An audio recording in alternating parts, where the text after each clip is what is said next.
रामायण कोई काल्पनिक घटना नहीं, सच साबित करते हैं ये तथ्य। भारत और श्रीलंका में कुछ ऐसी जगहें हैं जो इस बात का प्रमाण देती हैं कि रामायण में लिखी हर बात सच है। कहा जाता है कि रावण जब सीता का अपहरण करके श्रीलंका पहुंचा तो सबसे पहले सीता जी को इसी जगह रखा था। इस गुफा पर हुई नक्काशी इस बात का प्रमाण देती है। यह वही जगह है जहां हनुमान जी ने भगवान राम का इंतजार किया था। रामायण में इस जगह के बारे में लिखा है, अयोध्या के पास इस जगह पर आज एक हनुमान मंदिर भी है। जब हनुमान जी ने सीता जी को खोजने के लिए समुद्र पार किया था तो उन्होंने भव्य रूप धारण किया था। इसीलिए जब वो श्रीलंका पहुंचे तो उनके पैर के निशान वहां बन गए थे, जो आज भी वहां मौजूद हैं। रामायण और भगवान राम के होने का ये सबसे बड़ा सबूत है।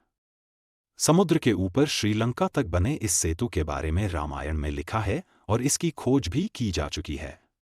ये सेतु पत्थरों से बना है और ये पत्थर पानी पर तैरते हैं। भगवान राम के होने की बात खुद पुरातत्व विभाग भी मानता है। पुरातत्व विभाग के अनुसार 1750 साल पहले श्रीलंका में ही सबसे पहले इंसानों के घर होने की बात कही गई है और राम सेतु भी उसी काल का है। राम सेतु एक ऐसा पुल था जिसके पत्थर पानी पर तैरते थे।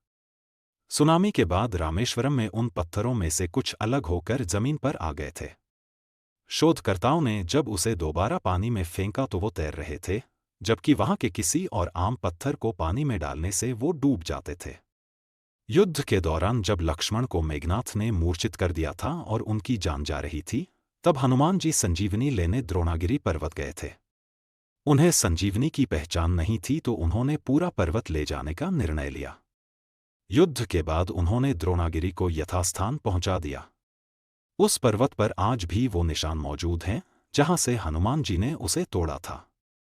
श्रीलंका के उस स्थान पर जहां लक्ष्मण को संजीवनी दी गई थी, वहां हिमालय की दुर्लभ जड़ी बूटियों के अंश मिले हैं।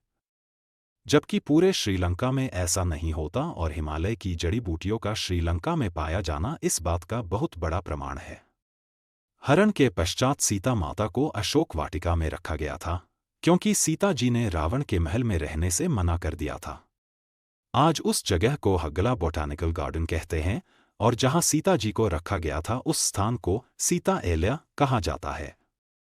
सीता हरण के बाद जब रावण उन्हें आकाश मार्ग से लंका ले जा रहा था तब उसे रोकने के लिए जटायु आए थे। रावण ने उनका वध कर दिया था। आकाश से जटायु इसी जगह गिरे थे। यहां आज एक मंदिर है जिसे लेपाक्षी मंदिर के नाम से जाना जाता है। रामायण के एक अध्याय सुंदरकांड में श्रीलंका की रखवाली के लिए विशालकाय हाथी का विवरण है, जिन्हें हनुमान जी ने धराशाही किया था। पुरातत्व विभाग को श्रीलंका में ऐसे ही हाथियों के अवशेष मिले हैं जिनका आकार आम हाथियों से बहुत ज्यादा है। हनुमान जी के लंका जलाने के बाद रावण भयभीत हो गया था कि हनुमान जी दोबारा हमला न कर दें, इसलिए रावण ने सीता जी को अशोक वाटिका से हटाकर कोंडाकट्टू गाला में रखा था। यहाँ पुरातत्व विभाग को कई गुफाएं मिली हैं जो रावण के महल तक जाती हैं। पुरातत्व विभाग को श्रीलंका में एक महल मिला है जिसे रामायण काल का ही बताया जाता है। यहाँ से कई गुप्त रास्ते निकलते हैं जो उस शहर के मुख्य केंद्रों तक जाते हैं। ध्यान से देखने पर यह पता चलता है कि ये रास्ते इंसानों द्वारा बनाए गए हैं। रावण के मरने के बाद विभीषण को लंका का राजा बनाया गया था। विभीषण ने अपना महल कौलानिया में बनाया था जो कैलानी नदी के किनारे था। पुरातत्व विभाग को इस नदी के किनारे उस महल के कुछ अवशेष भी मिले हैं। रामायण के अनुसार हनुमान जी ने पूरे लंका को आग लगा दी थी, जिसके प्रमाण उस जगह से मिलते हैं। जलने के बाद उस जगह की मिट्टी काली हो गई है, जबकि उसके आसपास की मिट्टी का रंग आज भी वही है। रावण से सीता को बचाने के बाद भगवान राम ने उन्हें अपनी पवित्रता साबित करने को कहा था, जिसके लिए सीता जी ने अग्नि परीक्षा दी थी। आज भी उस जगह पर वो पेड़ मौजूद है जिसके नीचे सीता जी ने इस परीक्षा को दिया था। उस पेड़ के नीचे वहां के लोग आज भी अहम फैसले लेते हैं।